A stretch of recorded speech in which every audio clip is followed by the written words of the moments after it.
Hola, soc Montse Matges i aquí tot ho farem. Hola, avui el que farem és agafar una capsa que m'han regalat en aquest cas, que és aquesta, una capsa que originalment va ser de puros. Tothom tenim aquest tipus de capses, ja siguen perquè estan fent nosa per casa o perquè te les han donat. A mi me l'ha regalat un alumne i li vaig dir que algun dia la tunejaria i avui és el moment. Llavors, aquesta capsa ha tingut 2 o 3 vides. Va ser primer contenidor de puros, però després va contenir pintures i altres coses. Llavors, pot ser que la que vosaltres tingueu també estigui una mica, espatlladota com aquesta. Llavors, el primer, evidentment, és netejar-la una mica. Jo ja ho he fet abans, però bueno. I després, evidentment, agafar un paper de llima, de lija d'aquests un paper de lija normal que tingueu per casa i, si la teniu una mica feta malbé, en aquest cas estava una mica usada, el que se li pot fer és treure-li una mica els falls. Hi ha moltes taques de pintura i moltes d'aquestes tenen un relleu. Al passar-li una mica la llima aquesta, la lija, marxen. Aquesta també té una pegatina que en el meu cas no la necessito i la trec. A l'exterior també està bastant usada, bastant feta malbé i bruta. I llavors també li passo una lija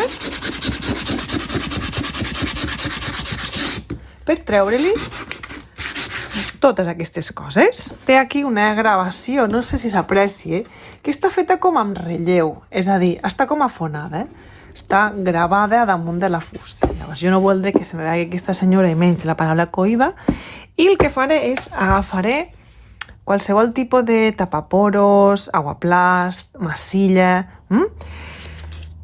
i taparé una miqueta aquest forat. Llavors, amb una espàtula, agafo una mica de pasta i cobrim, tapem el forat. No patiu si ho feu una mica així bast. Per què? Perquè al final ho lijarem i quedarà molt bé.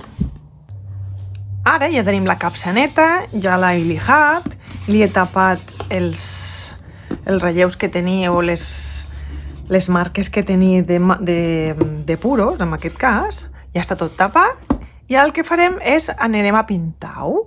Llavors, jo tinc intenció de fer un decoupage a lo que és la tapa i el que és l'interior, la part de dins. Llavors, la tapa i l'interior ho pintaré primer amb color blanc. Podeu usar una esponjeta o podeu usar un pinzell, el que vosaltres vulgueu. Pintura acrílica blanca.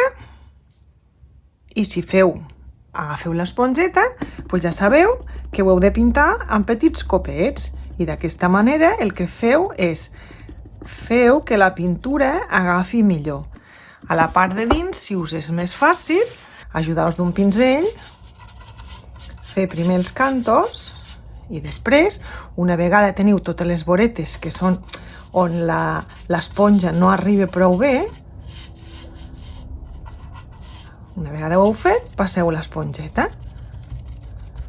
Jo us aconsello que després de la primera capa en doneu una altra i veureu quina diferència hi ha entre un acabat i l'altre. A dins, igualment, li fem 2 capes. Una vegada la caixa està seca, ara hem d'escollir què hi volem posar. Evidentment, per fer el decoupage teniu diferents opcions. Una és el paper d'arròs i l'altra és un tovalló de paper decorat. Diferències, evidentment estan amb el preu. Un tovalló és bastant assequible, la veritat, i és bastant gran.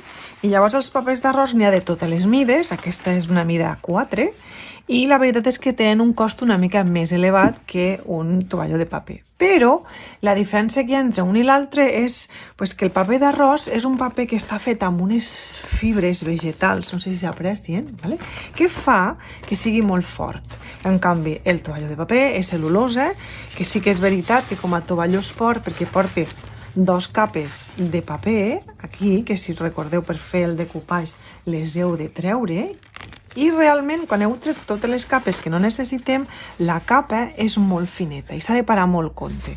En aquest tutorial he decidit fer anar, almenys a la part de fora, un paper d'arròs i he escollit aquest.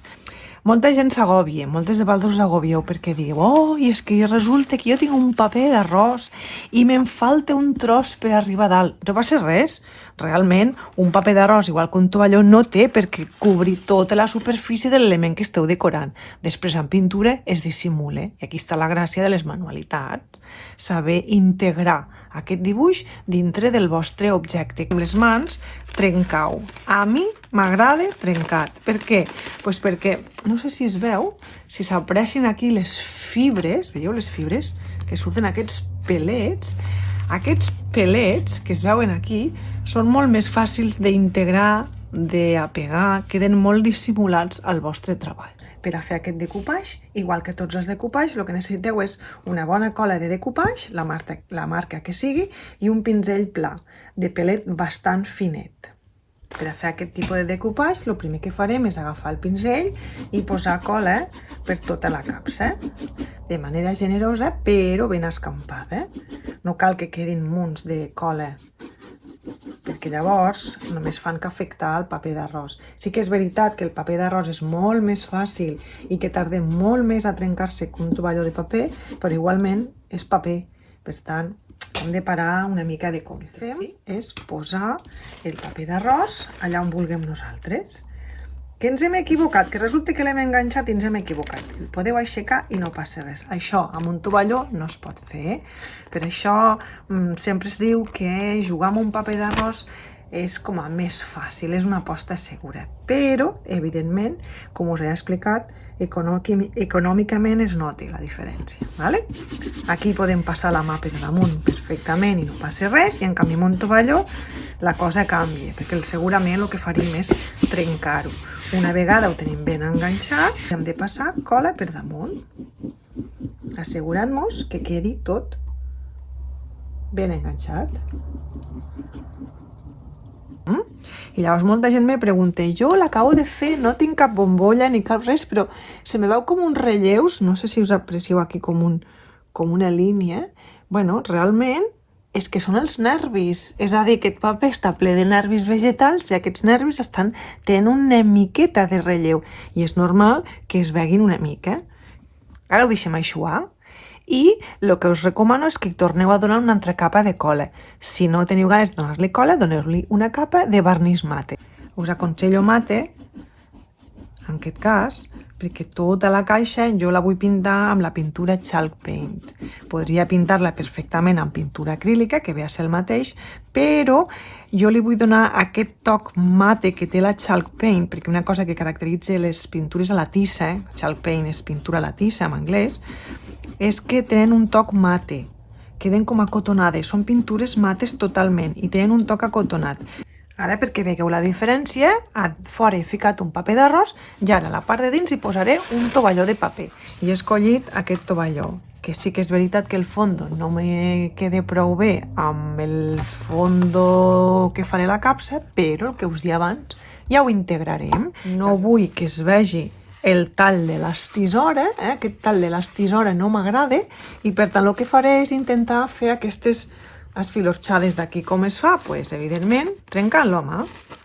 Això d'aquí és el que m'agrada. Llavors, com us he dit, és una caixa que serà com un llibre que s'obrirà de cantó, no realment així com normalment s'obren les capses, sinó que serà al revés, perquè jo la vull ficar vertical. Llavors, evidentment, el motiu també haurà d'estar vertical. Per treure les capes, recordeu que heu de treure 2 capes, s'ha de quedar només una, aquí ja n'hi ha 2, veieu? Si com us llepeu els dits, perquè és molt més fàcil. Traieu la capa i la poseu aquí. La manera fàcil de fer el decoupage quan no se'n sap massa és aplicar la cola, posar el tovalló. Ara sí que no el podeu tocar amb les mans, perquè si el toquéssiu amb les mans damunt de la cola se us trencaria. Llavors podríeu agafar un plàstic, per exemple una funda d'aquestes dels llibres, i amb les mans o amb un tros de paper passar-li per damunt. Llavors posem la cola. Com us he dit abans, això faríem amb el tovalló ben escampada, ara sí que ben escampada, Ja no estem treballant amb un paper d'arròs, estem treballant amb un tovalló. I una vegada tenim la cola ben escampada, situem el tovalló on vulguem. Ens assegurem que és allà on volem, perquè realment no el podrem tornar a aixecar. Amb el dit, a cops, no esfregant, a copets. I llavors amb la cola, del mig cap a les vores. Si apreteu, us el carregueu. Però si aneu amb la suficient confiança com per dir, que jo en sé i no tinc per què trencar-lo, no patiu, que no el trencareu. Procureu no passar massa vegades, perquè si passeu moltes vegades és quan ja després en trenquem, però ja tenim el tovalló enganxat. Vale? I ara una vegada ja està sec, el que farem, el de dins també, el que faré és pintar la caixa. Jo he decidit pintar-la, com ja us he dit, amb pintura latissa, i en aquest cas faré anar dos colors, de dos marques diferents, de la Pajarita i d'Amelie de Prager, i un és el color mint i l'altre és el color verde hielo. Llavors, la part de baix de la caixa, aquesta part d'aquí la pintaré del color més fosc, i la part de dalt el pintaré del color més clar. Si a més de pintar-ho amb el pinzell, ho pinteu amb l'esponjeta, el resultat és una mica diferent. Com que la part de baix va més fosca, no m'estressaré amb si em passo o no em passo, no passa res. Després l'altre color ho cobrirà tot. Una vegada està sec, doncs li passo una altra capa.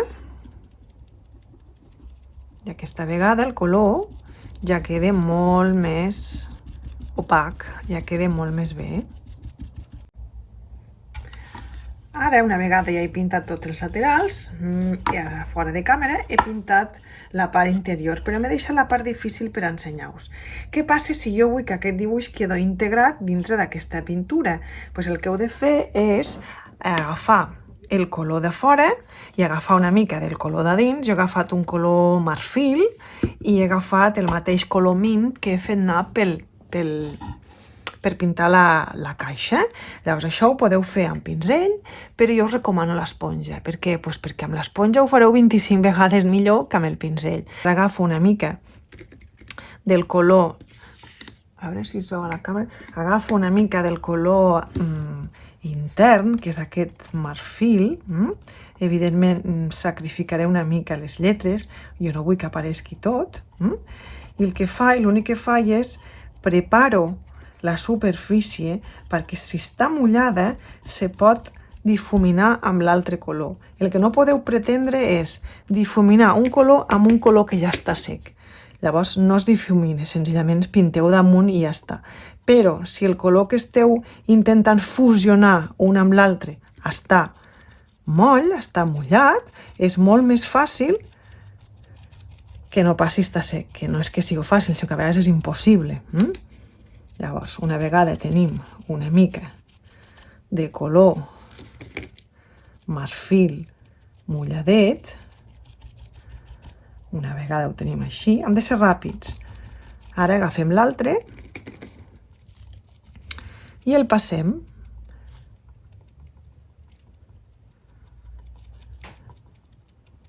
Si veieu, a poc, un color i l'altre es van difuminant, es van fusionant. El verd entra cap al marfil i el marfil va cap al verd.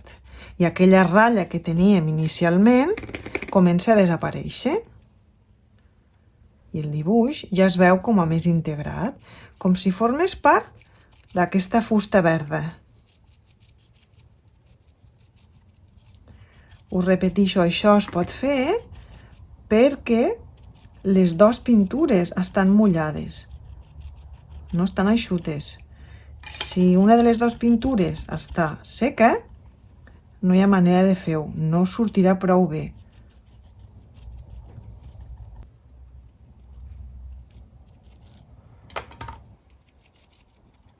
Que us passeu de color aquest verdós? Doncs fiqueu marfil. Que us passeu del marfil? Fiqueu verd. I a poc, no sé si ho aneu veient, que es va integrant És com ha quedat com si el color verd s'hagués menjat el marfil o el marfil s'hagués menjat el verd. I ara amb l'altre color pintarem la part de dins. El mateix, ho podem pintar amb pinzell o ho podem pintar amb esponja, com us vagi millor. Jo ara aquesta vegada ho pintaré amb pinzell.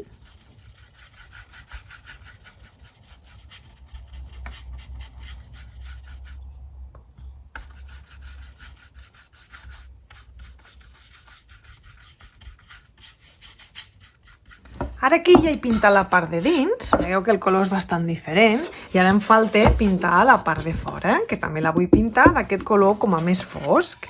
En aquest cas, la podeu pintar amb pinzell o la podeu pintar amb esponja, com us agrada. Jo la pintaré amb pinzell, perquè veieu que es pot fer de les dues maneres. Ara ja tenim la capsa tota pintada per tots els cantons, incluït la part de dins, amb les dues capes i que tot molt bé, i ara passaríem a decorar-la. Primer de tot, una de les coses que crec que em podria quedar bé, almenys al meu gust, és, ja que aquesta tetera té uns topos, així una mica desgastats, he estat provant i crec que podrien quedar molt xulos. Uns topos a la part fosca, tota aquesta volta, així una mica difuminats. Per fer aquests topos, com se poden fer? Jo els faré, evidentment, amb el tono de pintura més claret, amb el mint, que és aquest color d'aquí, i per fer-lo se poden fer de moltes maneres. Jo he usat aquesta espècie d'esponjeta, realment és un totxo amb una esponjeta redona, pegada a la punta. Ve a ser això, però més petitet. Llavors, dius, és que no tinc aquest tipus d'esponjeta. Doncs podeu agafar un pinzell i senzillament fer els topos. Sí que és veritat que fer-los amb pinzells és molt cansat i costa molt.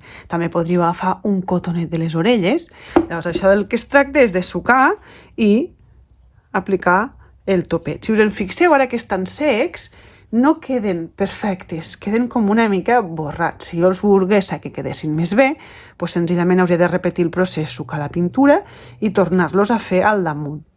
Però realment vull que em quedin com aquí, que estan com una mica difuminats. I per tant els deixaré així. Com se fan? Doncs mira, d'aquesta manera. Jo he distribuït una mica l'espai i he decidit que més o menys els aniré fent amb aquesta distància, i és sucar i fer una mica de pressió.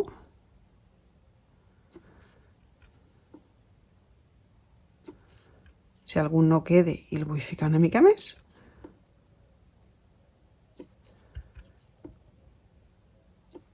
I així. Una vegada hem distribuït aquests, al mig es fa a dalt i a baix. A dalt i a baix. I així quedaria la capsa amb els topets. El que faré és la part fosca, l'embrutaré una mica amb el color clar i la part clara l'embrutaré una mica amb el color fosc. Per a fer això el que necessitem és un pinzell sec, un bocí de paper, perquè realment el que hem de fer és sucar la pintura, però després descarregar. I amb el que ens queda aquí, que sembla que no pinte, és amb el que anirem esfregant sense pintar massa, de manera, no sé si ho aprecieu, que ens quede com una mica de claror, i farem el mateix amb el color fosc, sucant i sobretot torcant, perquè si juguem amb molt excés de pintura, l'únic que farem és fer malbé el treball. Si us heu passat i no us agrada, agafeu una tovallita d'aquestes de bebè i li passeu. I veieu? Podeu suavitzar l'efecte que no us agradi. I així ens queda una mica embellit. De la part de fora també en posaré una mica.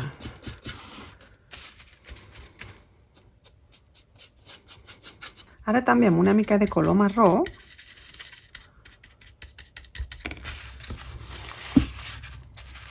que també torco, el que faré és l'aplicaré aquí als cantons per dissimular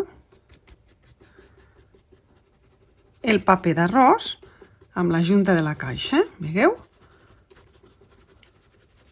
Sobretot, penseu que ha d'estar molt sec, és a dir, quan l'apliqueu, sobretot el solteu. I ja per acabar, el que tinc és aquí cera antiga de color or, que és una cera de dit, s'aplica amb el dit, i llavors el que faré és donar-li a tots els cantonets, tant de dins com de fora, amb una mica una pàtina de color or. Llavors això és... s'agafa amb el dit, no? Es posa aquí, i només amb el toc que et queda amb el dit ho anem passant per tots els cantos que nosaltres vulguem donar-li una mica el toc dorat.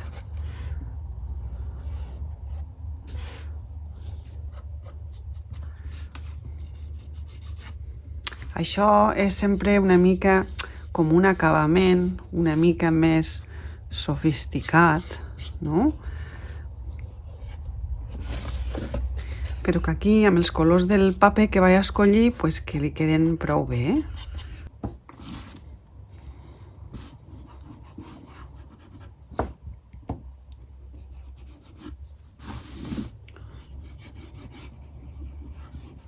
I aquí tinc la meva caixa acabada. Ja veieu quin canvi de com la vaig aconseguir, de com la van donar, a quan ara està acabada. Aquí li he posat una tanca nova, perquè la tanca que tenia estava una mica espatllada. I ja tinc una caixa ben xula, reaprofitada, i a punt d'usar-la.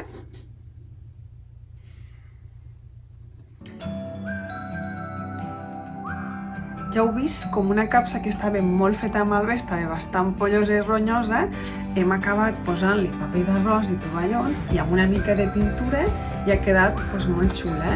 És a dir, que podeu donar-li una altra vida a un objecte que estava una mica fet malbé. En el meu cas és una capsa vertical i que a dins jo hi guardo les meues tintes de colors.